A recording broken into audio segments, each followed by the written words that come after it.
Selam dostlar, kanalıma hoş geldiniz. Bugün size Palwan Halmyradow'dan Sary ýaprak adlı aydın akordunu öğretmendim. Akordun aydımız original tonu do diyezden idi. Do diyezden. Çekmen mi majordan alınıyor. Ritmen iki görünüşte böyle ansat ritim yani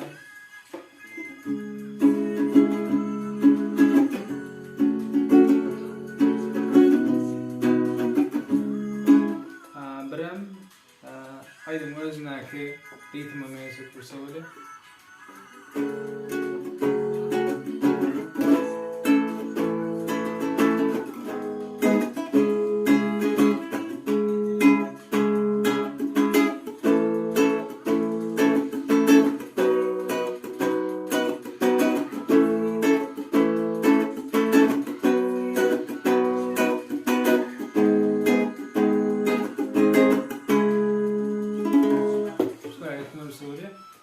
İkinci ritmi böyle koyayım.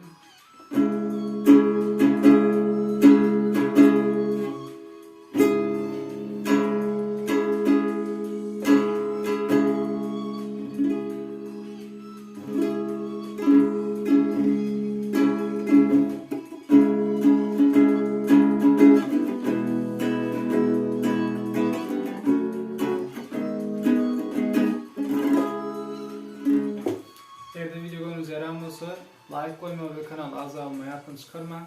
Bundan sonra videolarda hangi saydım akordu gerek olsa aşağıda belirtmek için yeni videolarda görüşeceğiz. Hoş sağ olun.